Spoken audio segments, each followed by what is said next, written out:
Hi, this is Dan Reimold from College Media Matters and the textbook Journalism of Ideas. This is the Journalism in Pop Culture podcast, aiming to break down some of the more memorable, significant, and silly depictions of journalists and journalism in popular films, shows, and books of mostly recent vintage. Talking today about Live from Baghdad, the terrific 2002 film from HBO documenting the challenges faced and travails undertaken by real-life CNN producer Robert Wiener and his crew during the run-up and opening round of the first Gulf War in 1990 and 1991. The movie is based on a book by Wiener also called Live from Baghdad. Michael Keaton plays Wiener in the movie, and Helena Bonham Carter plays his real-life producing partner at the time, Ingrid Formanek.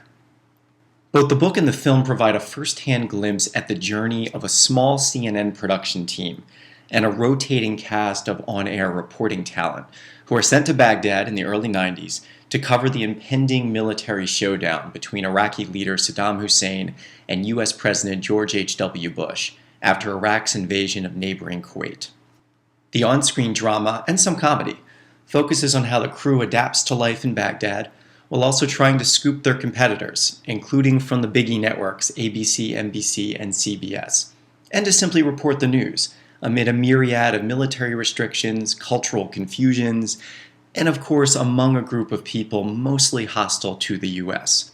Even Saddam Hussein himself makes an appearance in Live from Baghdad, in this case via some fancy editing and the use of stock footage taken from an actual interview he gave the CNN gang during the time in which the movie is set. The film, in that sense, even now more than a decade after its premiere, continues to serve a larger purpose, however slight, as a genuine slice of contemporary history.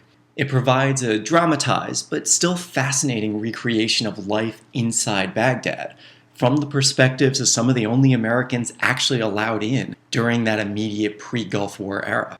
The ultimately extraordinary reporting work of Wiener and his crew, and the admittedly large role luck also played in enabling them to have almost exclusive access to the first night of the war, serve additionally as a metaphor for the arrival of CNN itself.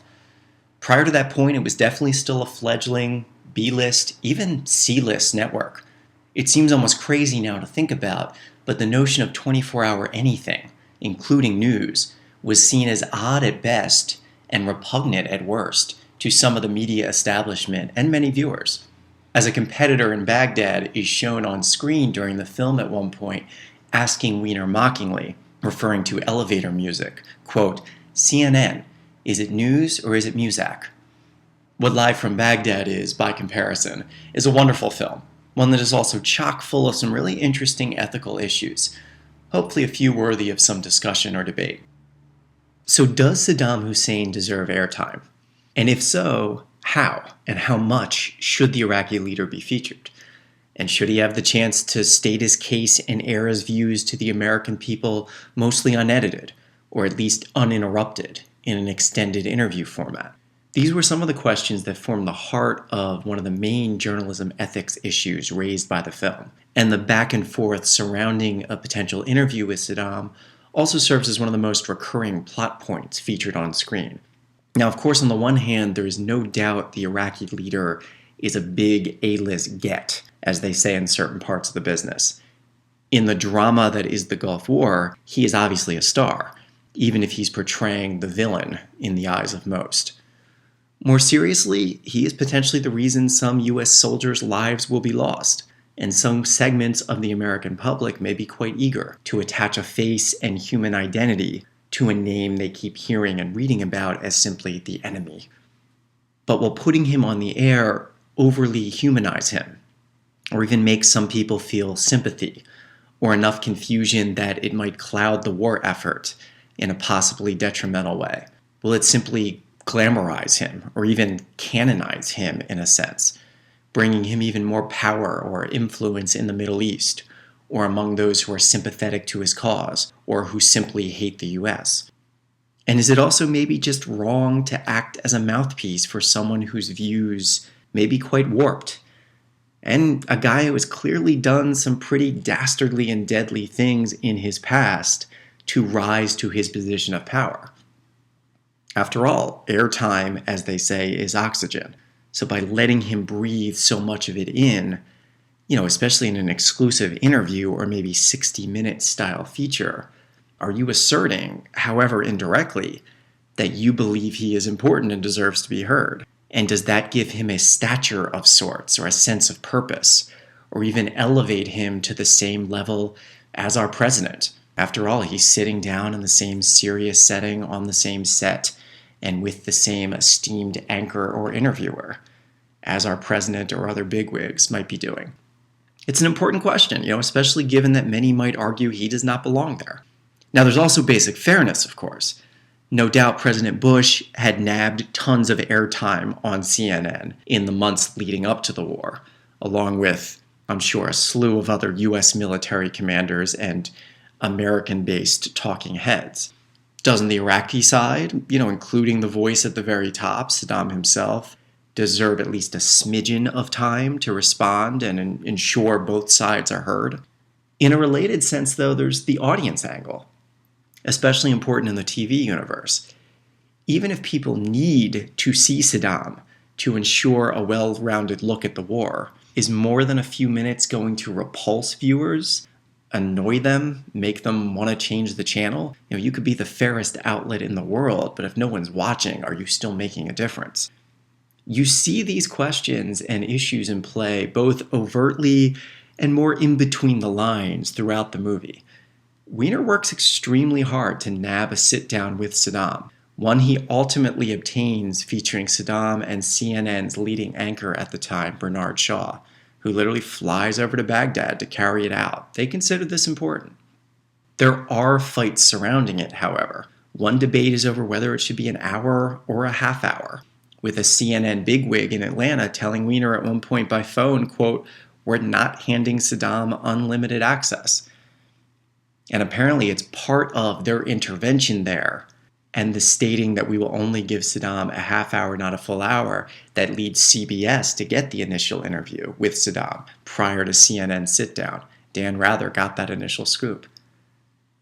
And the director of Saddam's Ministry of Information, who's the main Iraqi character that we actually see on screen during the film, wants to ensure the interview is unedited, which Weiner agrees to immediately, at least in the context of the film. Of course, it's a tough call, although probably the only way to get the interview, let's be honest.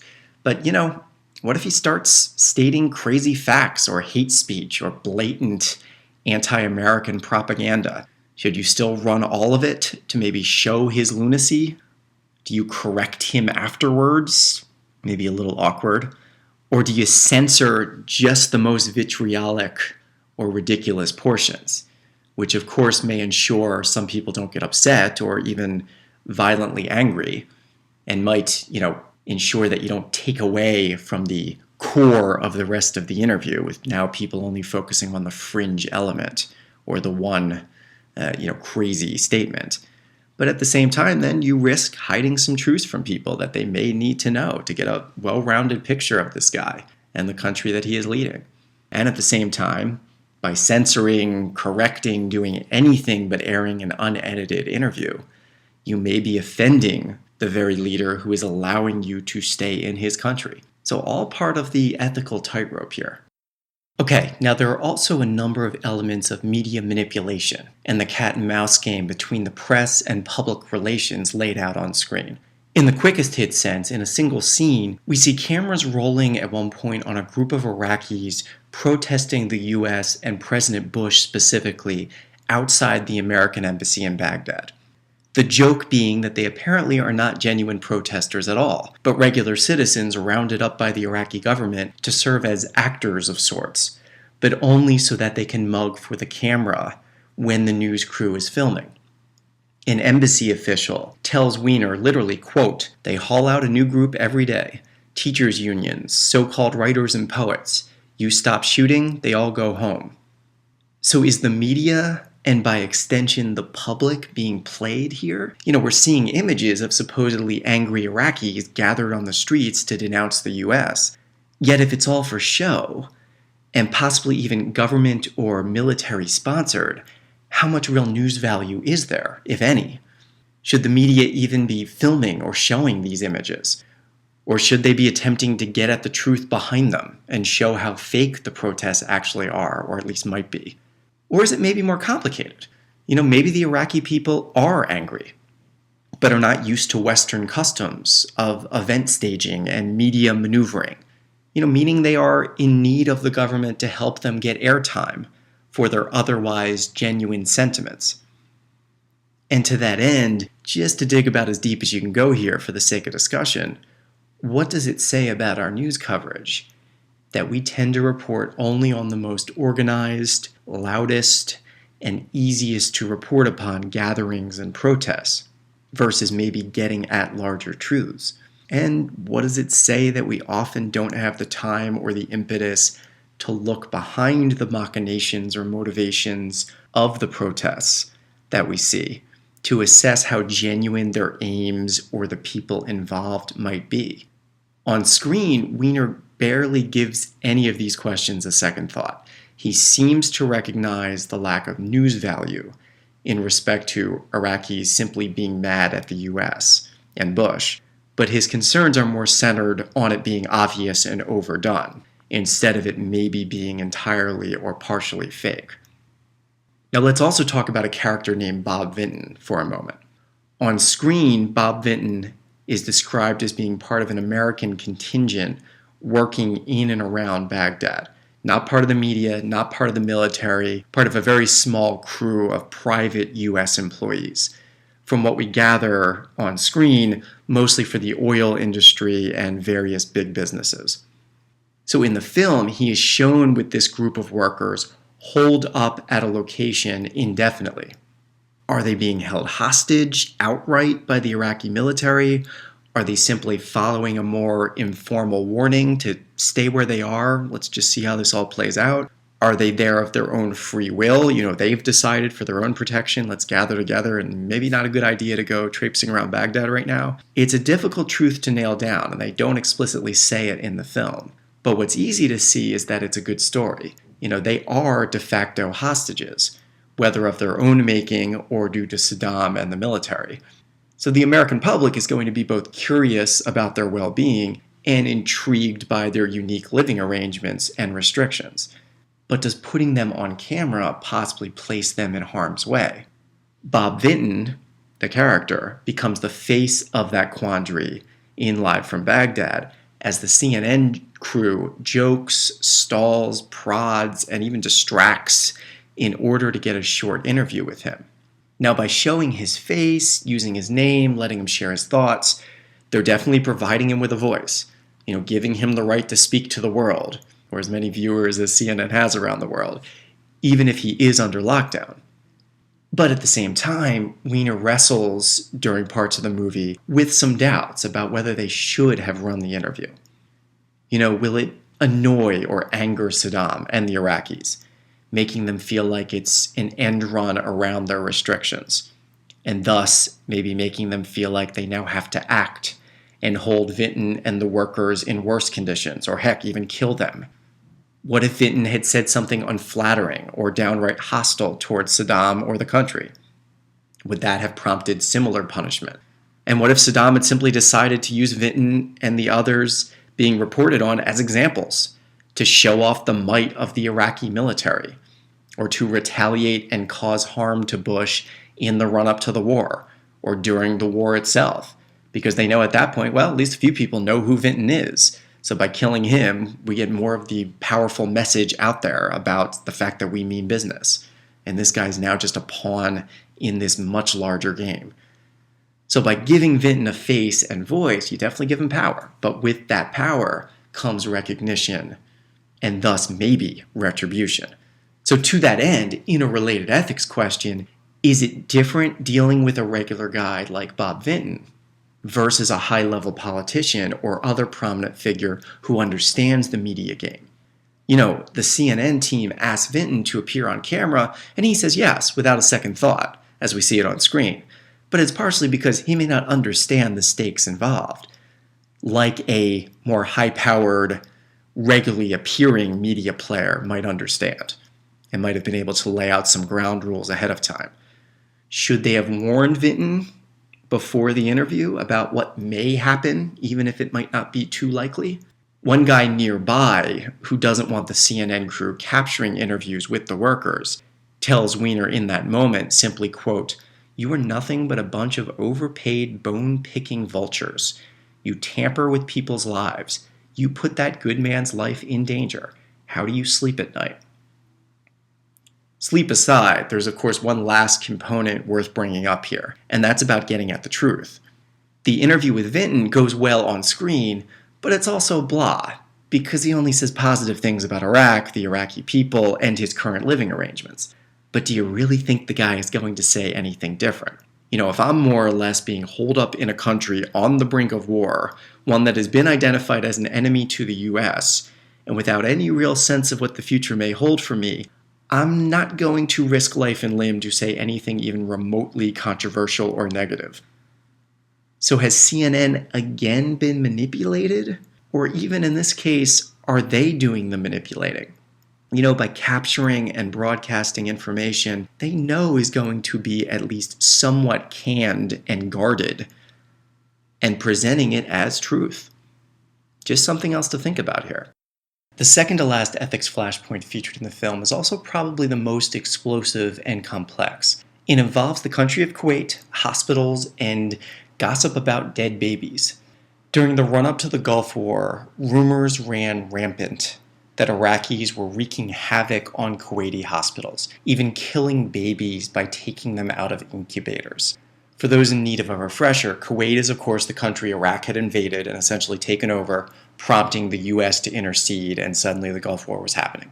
It was also basically a dead zone for media coverage, the entire country of Kuwait.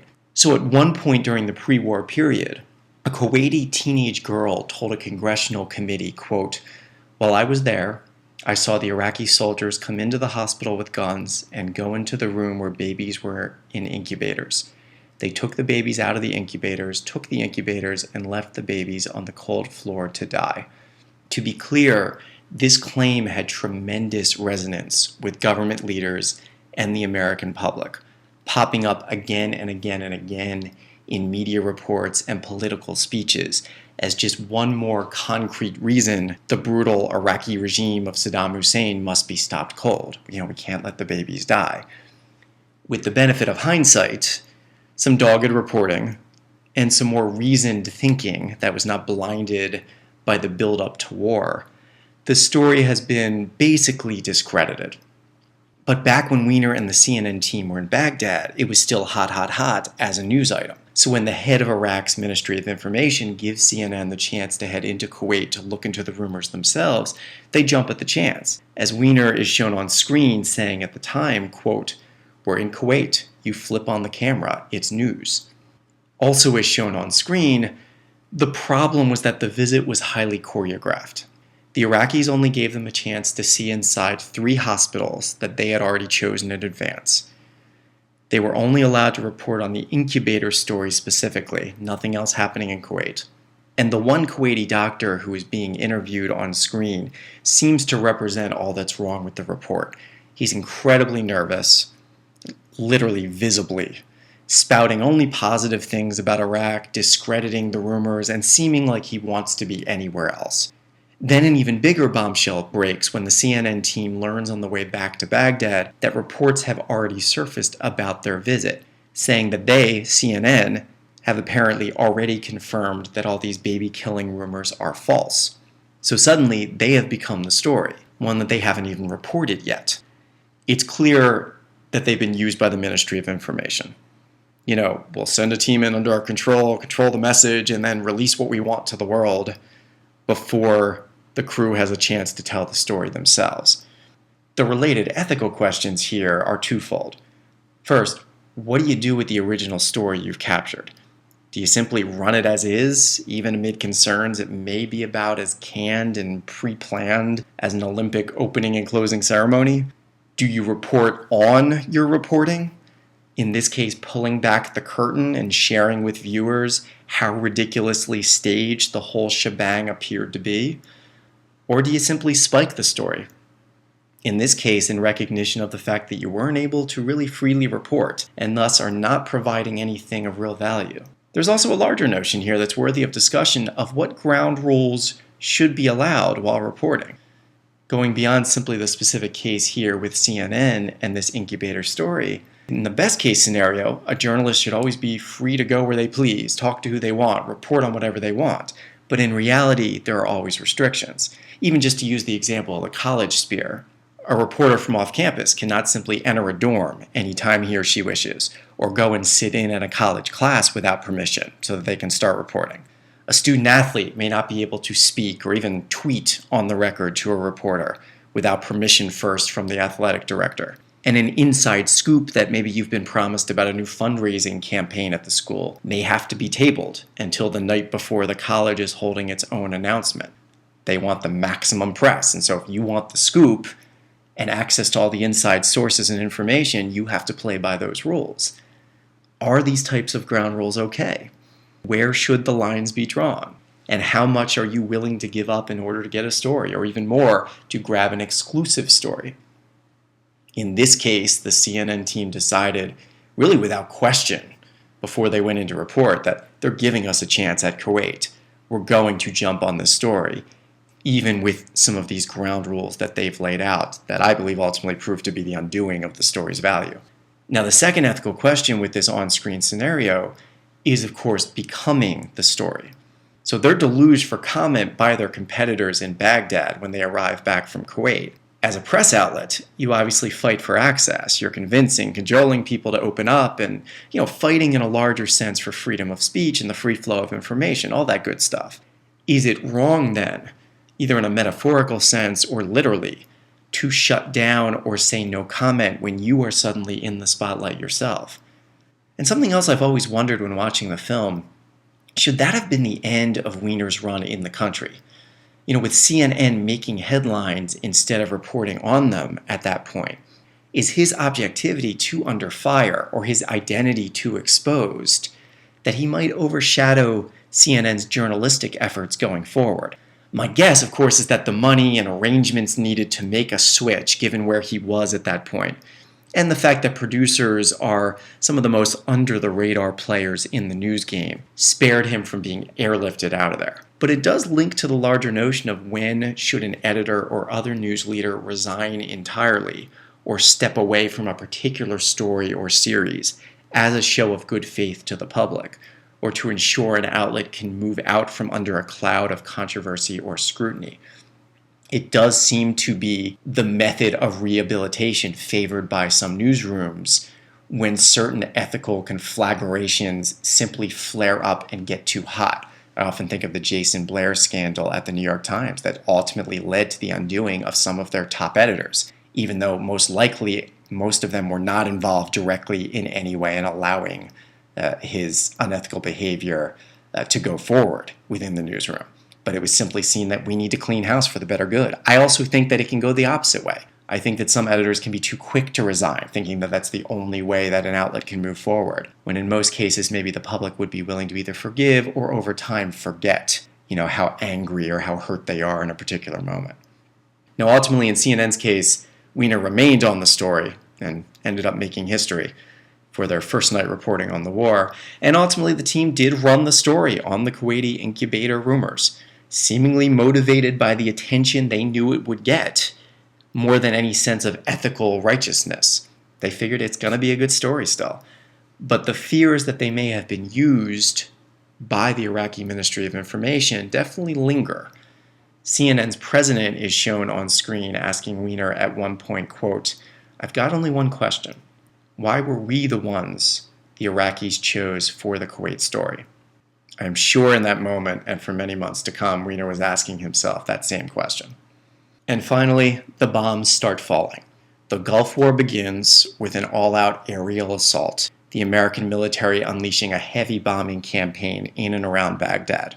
Most of the journalists from various news media are still in the city, but are rushed to the basement of the hotel, as we see on screen, that they are all staying in for their protection.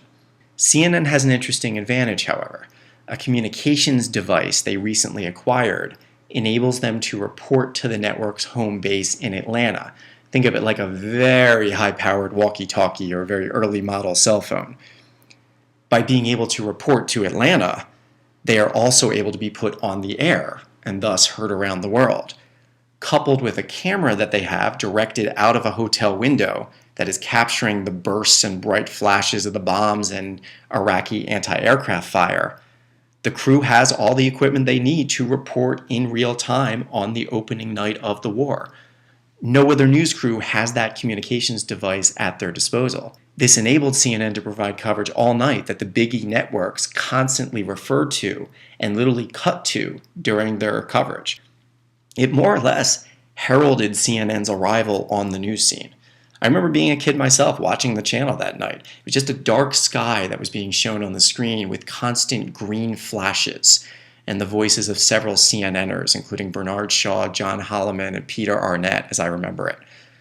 Weiner is shown in Live from Baghdad racing out of the shelter to join these guys during their reporting in the hotel room. Now, the ethical question with all this, and what makes for a great last 15 minutes of the film, obviously the most action-packed with all the bombs dropping and explosions happening, should the team have risked their lives to report this story? It's part of the eternal journalism ethics debate about personal safety versus the public's need to know. And it's fair to say there may have been no bigger story in the world at that moment than the Gulf War, given the stakes and participants involved. So seemingly from that perspective, worth the risk. At the same time, they were obviously more spectators and in-the-dark commenters that night, commentators, than actual reporters. They were simply providing a first-hand sense of what it was like to be in a war zone, offering snippets about what they were hearing and seeing without much context and barely any outside knowledge of what was actually happening in respect to the amount and type of damage being caused throughout the city or country, or on how many military members or planes and bombs were being used and dropped by the U.S., and ultimately also how many casualties were actually accruing. But their work is considered such classic journalism that even that extremely restricted perspective seems to have huge merit. And in some respects, maybe even more merit than the typical outside reporting. They were giving us the human angle in a very real-time sense on what otherwise would have been reported the next day by the numbers and with some, aerial smoke and fiery destruction shots of already destroyed buildings. The individuals were obviously all seasoned professionals who knew what they were doing. Would our celebration of their courage under fire be changed if one or more had died that night?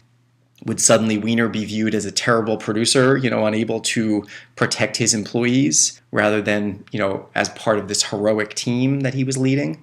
We may never know, but it's definitely worth considering. It's one of the many considerations and questions to think about in relation to this very fine film.